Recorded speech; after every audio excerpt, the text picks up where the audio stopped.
Hello and welcome to my video. So today I want to talk about all the ways in which I feel a sense of belonging to Australia. And this video is actually inspired by a comment I received under my most recent video about how international students get blamed for potentially everything that goes wrong economically or socially here in Australia. Someone came under that video and made two comments. The second comment, which is actually the meat of the gist that I am basing this video on, was where they said, regardless of whether we get their citizenship or not, we will always be regarded as foreigners and as outsiders. I do not entirely disagree with that sentiment. Let's just put that out there. I realize that it is important to portray a balanced perspective, okay? So I was just reflecting on some of my videos, especially the recent ones, and it felt like I was dwelling so much on negative experiences. The only reason I make such videos is because I feel that we tend to learn more lessons from things that don't go well. When things don't go to plan, that is where we learn the most lessons. I mean,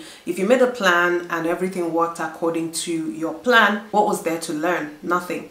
However, if things go wrong, if unexpected things happen, it gives you a moment of pause and reflection to think about what you could do better the next time to avoid that mistake or to get out of that mistake. Yeah, so when I talk about those negative experiences, it is mostly from the perspective of wanting other people to be aware of some of the things that they could experience as well. But as I said, it is important to have a balanced perspective, because some of you might be asking, what ways do you feel connected to Australia or feel a sense of belonging there? So that is what I want to address in this video, okay? There are a few points I am going to make. All of them are kind of related, to be honest.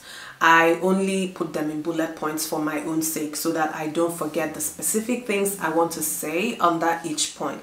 Before I go into that though, I just want to talk a little bit about how people feel a sense of belonging. Feeling a sense of belonging to a place, in my opinion, is not entirely dependent on whether you culturally belong there, whether you've been born there. Most people would talk about community, shared experiences, shared realities. But is that the entirety of what helps people feel a sense of belonging to a place? I don't think so. Because it's very possible to have shared experiences and a shared reality with other people without necessarily enjoying those experiences, without necessarily agreeing with those experiences. And so it would mean that if you had the opportunity to break away from that community on the basis of those experiences that you do not want to be a part of anymore, you would be more than happy to do that. You would move if you had the option. Let me give you an example. I'm an Igbo woman from the eastern part of Nigeria. There are certain practices culturally that I do not agree with.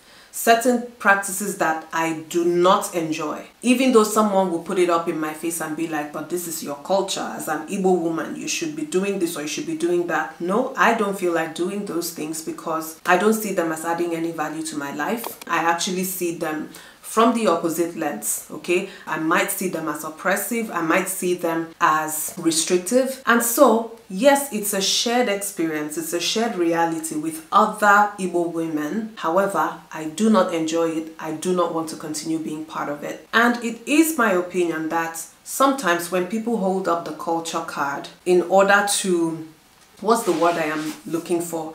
You know, in order to straight-lace you and make sure that you're not stepping outside of that culture box, I feel like this is the understanding that they miss. I might belong to a place culturally, I might belong to a place by virtue of birth, but not agree with everything that happens there. It doesn't mean that you would disagree with every single cultural practice or every single cultural norm. I'm just saying that there might be parts of the culture that you will very happily do away with if you had the choice.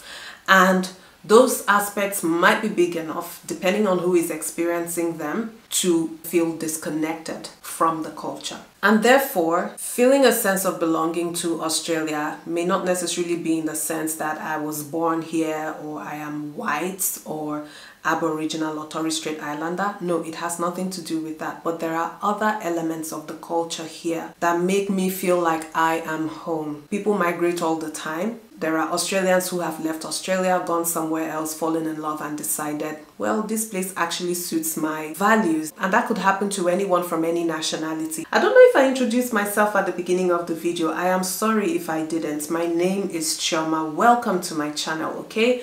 If you are new here, make yourself comfortable. Please remember, I want to hear your comments, okay? I want to read your comments in the comment section. So as I am discussing these things, if you agree, if you disagree, as long as we're keeping it respectful, okay? Leave it in the comment section. So the first thing I want to talk about that gives me a sense of belonging here in Australia is safety. Safety, not just as a human, but specifically safety as a woman, because there are some unique experiences that come with womanhood in certain parts of the world, unfortunately, that just means you feel unsafe. Let me give you very specific examples, and please consider this a trigger warning because some of the things I am going to say next might be distressing to some people. I am talking specifically in relation to, I don't know if I'm allowed to say this word here on YouTube, but it is sexual harassment and assault. I have come from a place where the general culture around things like that is one of enablement. I'm going to say it as it is. Remember, I am talking about my experience here. If you disagree, please let me know. Back then, it was a normal thing that you as a woman would be walking along, minding your own business in a public space, and someone begins to say inappropriate comments mentioning your body parts. And it was normal. Some people would even go as far as reaching out and grabbing your breast or grabbing your butt in public spaces. And if you try to call out their behavior, you were quickly abused. You know, you would hear people say things like, "Come on, get out. What is so special about your flat nyash?" Or "What is so special about your small breasts?" You know, things like that. And whether people realize it or not, that can affect the way that you see yourself. It can affect the way that you present to the world. Let me take it one serious step further. Not once since coming to Australia have I been propositioned by someone in a position of authority. Hello lecturers, hello employers. Yes. Okay, people propositioning you over something that you deserve by merit. I always felt like it's really hard to be a woman in Nigeria. Some people disagree with all of that and they would make all sorts of comments, but I am talking about my own experience, and also keeping in mind that I do not know a single female in my life, whether that female is a sister, a relative, a friend, who has not had these experiences I am talking about here. Since coming to Australia, I have never had to worry about it. Now, am I saying that these things do not happen in Australia? That's not what I am saying. Ironically, I work in a unit where we deal with sexual misconduct cases, so it does happen here in Australia, but what I have found is that the culture generally does not support such behaviors. So that's one way that I feel safe here in Australia, and which makes me feel a sense of belonging. I feel very safe to live my life as a woman here in Australia. Number two, about human rights and how human rights are not only respected but protected. What I want to say specifically in relation to human rights is how the codes of acceptable behavior that guide my conduct towards other people is the same standard that I can expect from other people towards me. I wrote a few things down here. I'm just going to read from my notes so I don't forget what I wanted to say. The culture here promotes the respect of other people's rights, whether you agree with their lifestyle, their choices, orientation or not. I also love that the law is an accessible recourse to anyone and everyone when those rights are violated. Is it a perfect system? Not in every sense, but I see an inclination towards upholding the integrity of the system and holding people accountable for their actions, regardless of who they are, which is a key element in ensuring a working system for everyone. Something else I want to talk about is how everyone minds their business in Australia. This one is a double-edged sword because I think that the same element of people tending to mind their own business might contribute towards people potentially feeling lonely here and feeling unwelcome, right? When you come to a place where everybody keeps to themselves and it's so hard to make friends, you might then be faced with issues around loneliness. So that makes me remember a video that I made sometime last year, late last year, about loneliness. I loved making that video. If you would like to see it, I will leave a link in the description for you. Some people thought I was talking about a personal experience. No, I wasn't talking about a personal experience, okay? That video was more from my my observations and interactions with other people. As a matter of fact, I am someone who loves being alone. I am that person who can be indoors all year, every year by myself. Even if my husband was not here, kids were not here, this is just how I grew up. I am a bit of a loner. So loneliness in the aspect of being around people has never really been a problem for me. But I hope you also understand that loneliness is not only a function of how many people are around you or whether you're around other people, okay? You can be in the middle of a crowd and still feel lonely. You can be surrounded by family and still feel lonely. However, what I was saying is that here, people minding their business, like I mentioned earlier, can be a disadvantage, okay? But on the flip side of it, I feel like that is actually a positive for me. The fact that there is no pressure or obligation to take things further if I don't want to. Because sometimes it feels like it is expected when you're in certain groups to then become friends or be friendly with everyone in that group, that you relate to all of them as if they were your friends. You know, you attend every function that you get invited to. But here, if you wanted to make friends with someone, then you had to put in that effort to pursue that friendship, to find out whether this person has the same values as yourself, whether you share the same interests, and off of that, build a friendship. I feel like that is a way to actually build more meaningful friendships. And if you're someone like me who likes to keep their circle small and tight and close-knit, it might actually be a positive thing. So for me, for someone with my kind of personality, this is one way that I feel a sense of belonging here in Australia. And following very closely on that would be how people keep their opinions to themselves. I really love that part. When I first came here, I read in places that Australians are very direct and all of that. But I beg to disagree, respectfully disagree. If you have not experienced the Nigerian brand of directness, where someone rocks up to you and says, oh girl, see as you just they fat, they good. And to which the response might be laughter. Laughter from everyone around, including the person who is subject of that joke. That is how direct Nigerians can be. When I hear that Australians can be very direct, I feel like, okay, that is what you people say, but coming from a place where people are straight shooters with what they say. I do not entirely agree. But why am I talking about this in relation to people keeping their opinions to themselves? It was after coming here that I realized that sometimes you may not realize how much mental space you are dedicating towards being prepared all the time to respond to people voicing certain opinions about you, especially if these things are personal and you would rather prefer that nobody's talking about them until you no longer have to deal with it. I even think sometimes people who say that they don't care what other people's opinions are here in Australia are saying so because those opinions are not even coming in the first place.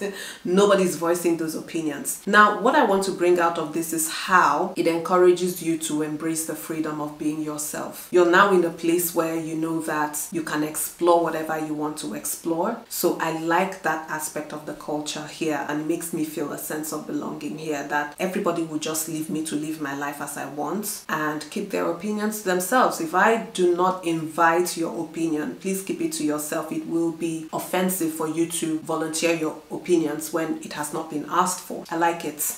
The last thing I'm going to talk about is about mental well-being. On this note, again, there's two sides to this coin. On the one hand, I feel relieved that mental health awareness is a big part of living here. I mean, workplaces even endorse mental health leave. Some workplaces, I don't know if it is all workplaces. Personally, I work in an organization and within a really great team. It has to be one of the best places I have ever worked. And I am not saying this because I am on camera, right? I work with a really great supportive team and we're always looking out for everyone's mental well-being. I love that people do not shy away from that conversation. When it pops up, people are not trying to deflect because it's uncomfortable and they find it confronting. At the very least, people would give a listening ear to what you have to say, and then they might try to offer solutions in terms of encouraging you to speak with a therapist or to call some kind of helpline. So that is what I have found here, and it's a good thing. The flip side of it is that coming from a culture where talking about these things is not entirely encouraged, it means that I have spent a huge chunk of my life running away from certain emotions, running away from processing certain traumas that I experienced, because because I have just found it easier to suppress rather than process. And on that note, even though it is hard, it is still a work in progress. It's a journey for me. I am already seeing how it is making me so much more connected to myself as a person, but also connected to the emotions of other people around me. A term that has become kind of a buzzword is emotional intelligence. And I feel like emotional intelligence ultimately comes down to the building blocks of our mental health. Being able to connect with yourself and not run away from your emotions is a very crucial part towards understanding other people, not just yourself. And where I have seen this particularly come into my advantage is in relation to how I relate with my kids. I try to be more open with them. I try to be more vulnerable with them, but also keep a balance where I am not dumping on them, okay? And it is a way that I have found to also heal things that I experienced in my past. Now, I am not saying any of this to blame anybody. I'm not blaming my parents. I feel like my parents did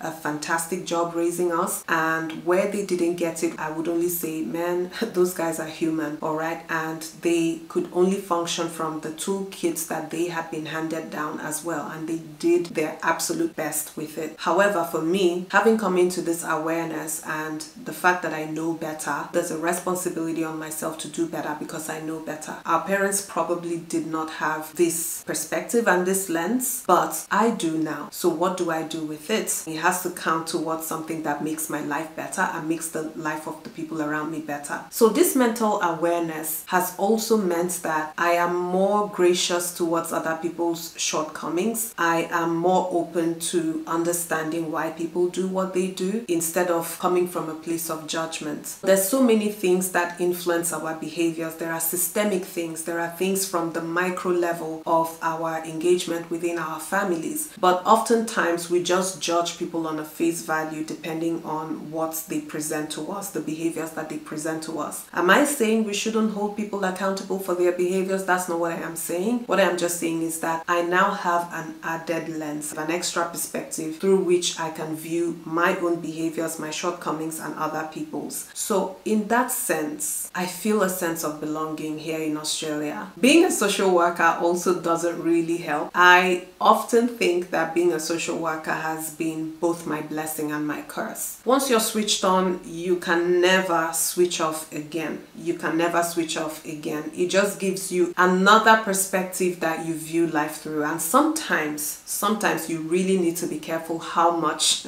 of that lens you use when you view life, because it can skew your perceptions about life. It can ultimately become something that leaves you emotionally burnt out. So I have come to realize that I need to be careful. But on the flip side, I also recognize that it's a blessing. So people, these are some of the ways. I am sure that I didn't touch on every single thing because these are just a few that came to mind when I thought to shoot this video. But these are some of the ways that make me feel really connected to Australia, makes me feel glad that I am here. So let me know in the comment section if you have relocated to another country. What are some of the things that make you feel a sense of belonging in that country? What are some of the things that make you feel a disconnect to that country, right? Because it could be one or the other, it could be both. But that's it for this video. I'll see you again in my next one. Bye-bye.